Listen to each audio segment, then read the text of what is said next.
নমস্কার বন্ধুরা, employment bank 2024 সালের নিয়ম অনুযায়ী কিভাবে আপনি অনলাইনে রেজিস্ট্রেশন করবেন আর এই রেজিস্ট্রেশন করার জন্য কি কি ডকুমেন্টস আপনাকে দিতে হবে, এই এমপ্লয়মেন্ট ব্যাংকে নাম নথিভুক্ত করলে কি সুযোগ সুবিধা পাওয়া যাবে, সমস্ত কিছু এই ভিডিওতে আপনাদেরকে জানাবো। এমপ্লয়মেন্ট ব্যাংক পশ্চিমবঙ্গ সরকারের একটি প্রকল্প, যে প্রকল্পে আপনি প্রত্যেক মাসে 1500 টাকা সরাসরি আপনার ব্যাংক অ্যাকাউন্টে পেতে পারেন।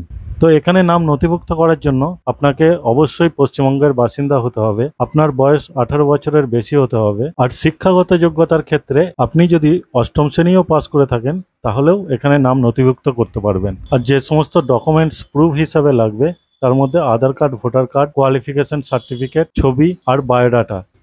আপনি আপনার মোবাইল বা কম্পিউটার থেকে ঘরে বসেই এই ফর্ম ফিল আপ করতে পারবেন।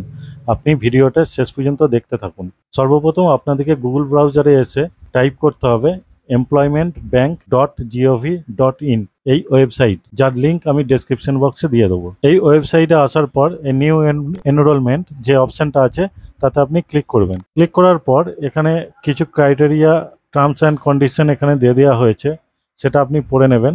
পড়ে নেওয়ার পর এই যে ঘরটা আছে এই ঘরে টিকমার্ক দিয়ে অ্যাকসেপ্ট অ্যান্ড কন্টিনিউ যে বাটনটা আছে তাতে প্রেস করবেন। তারপর এখানে ফলোয়িং ডকুমেন্টসে 20 কেবি থেকে 100 কেবির মধ্যে আপনাকে সমস্ত ডকুমেন্টসগুলো আপলোড করার জন্য বলা হয়েছে। আর এখানে কি কি ডকুমেন্টস আপনি আপলোড করবেন সেটাও এখানে সমস্ত ডিটেলস দেওয়া হয়েছে। প্রথম যে অপশানটা আছে পার্সোনাল ইনফরমেশন, তো এখানে আপনার নামটা এখানে লিখতে হবে, তারপরে লিখবেন বাবার নাম বা মায়ের নাম। তারপরে এখান থেকে আপনি মেল না ফিমেল সেটা সিলেক্ট করবেন। কাস্ট সেটা এখানে সিলেক্ট অপশানে ক্লিক করবেন। ক্লিক করার পর এখানে আপনার যে কাস্ট সেটা আপনি সিলেক্ট করবেন। আর এখানে যদি আপনি শিডিউল কাস্ট বা জেনারেল বাদ দিয়ে যে কোনো কাস্টের হন তাহলে সেই সার্টিফিকেট আপনার কিন্তু থাকা চাই। রিলিজিয়ান সেটা এখানে দেখে সিলেক্ট করে নেবেন। আর এখানে আপনি যদি বিবাহিত না অবিবাহিত সেটা এখানে সিলেক্ট করে বসিয়ে দেবেন। তারপর এখানে জন্ম তারিখটা দিয়ে দেবেন। দেওয়ার পর আপনি যদি ফিজিক্যাল চ্যালেঞ্জড বা প্রতিবন্ধী হন তাহলে ইয়েস করবেন। ইয়েস করলে এখানে কি টাইপ সেটা সিলেক্ট করবেন আর কত পার্সেন্টেজ সেটা সিলেক্ট করবেন, আর না হলে নয়েতে ক্লিক করে রাখবেন। তারপর এখানে আপনার অ্যাড্রেসটা দিয়ে দেবেন। এখানে ডিস্ট্রিক্টটা সিলেক্ট করবেন, আপনি যে ডিস্ট্রিক্টে আবেদন করতে চাইছেন বা যে ডিস্ট্রিক্টে বাসিন্দা সেই ডিস্ট্রিক্টটা সিলেক্ট করবেন। সিলেক্ট করার পর তারপর সাবডিভিশনটা আপনি যেটা হবে আপনার সেটা আপনি সিলেক্ট করে নেবেন। তারপরে যে ব্লক সেটাও সিলেক্ট করে নেবেন। এখানে পিনকোডটা বসিয়ে দেবেন। তারপরে এক্সচেঞ্জ পিন মানে আপনার এক্সচেঞ্জ অফিস কোথায় সেটা আপনি সিলেক্ট করবেন। তারপরে এখানে মোবাইল নাম্বারটা দিয়ে দেবেন, এখানে ইমেল আইডি দিয়ে দেবেন, আর আধার কার্ডের নাম্বারটা এখানে ম্যান্ডেটরি না, তবুও আপনি এখানে দিয়ে দেবেন। দেওয়ার পর এখানে এডুকেশনাল ডিটেলস, শিক্ষাগত যোগ্যতা, আপনার সর্বশেষ কোয়ালিফিকেশন এখানে সিলেক্ট করবেন। নেম অফ ইউনিভার্সিটি, এখানে আপনি কোন ইউনিভার্সিটি থেকে পাস করেছেন সেটা সিলেক্ট করবেন।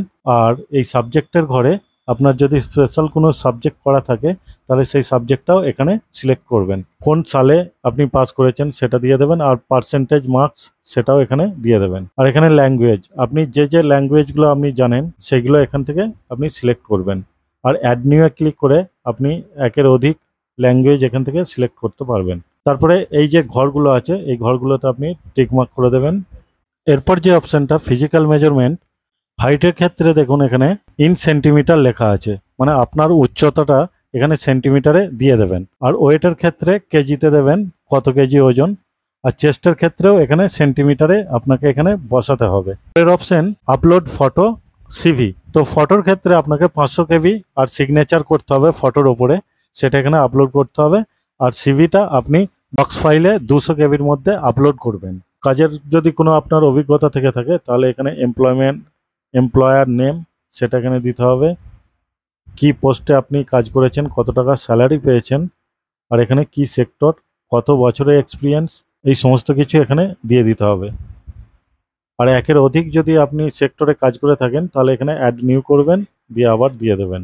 অ্যাডিশনাল ইনফরমেশনের জায়গায় প্রুফ অফ রেসিডেন্সিয়াল, এখানের মধ্যে আপনার যে ডকুমেন্টসটি আছে সেটা সিলেক্ট করবেন আর এখানে তার নাম্বারটা দিয়ে দেবেন। দেওয়ার পর এখানে যদি আপনি বিপিএল হন তাহলে ইয়েস করবেন, আর যদি না হয়ে থাকেন তাহলে এটা নই থাকবে। তারপরে এখানে সিকিউরিটি যে কোডটা আছে সেটা বসানোর পর এই দুটো যে বক্স আছে তাতে টিকমার্ক দেওয়ার পর এখানে সাবমিট বাটনে ক্লিক করবেন।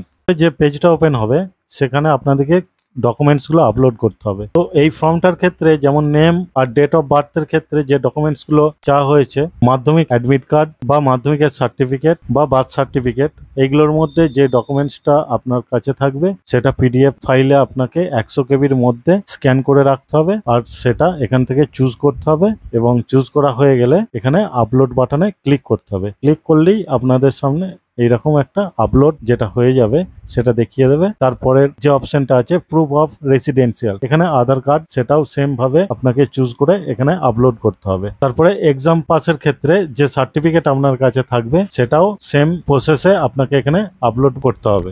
তারপরে সবকিছু আপলোড হয়ে যাওয়ার পর এখানে সাবমিট বাটনে ক্লিক করবেন।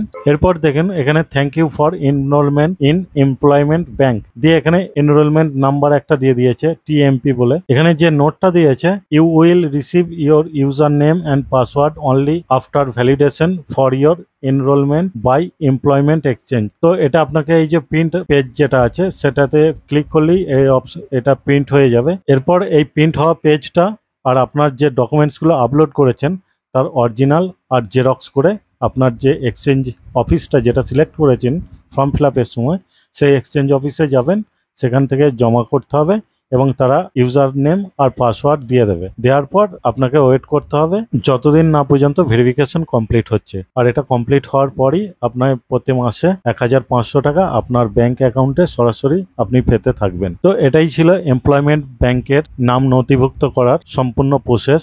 ভিডিও যদি ভালো লাগে তাহলে অবশ্যই লাইক করবেন আর বন্ধুদের সাথেও শেয়ার করবেন। আর চ্যানেলে যদি আপনি নতুন হন তাহলে চ্যানেলটা অবশ্যই সাবস্ক্রাইব করবেন। দেখা হচ্ছে পরের ভিডিওয়। ধন্যবাদ।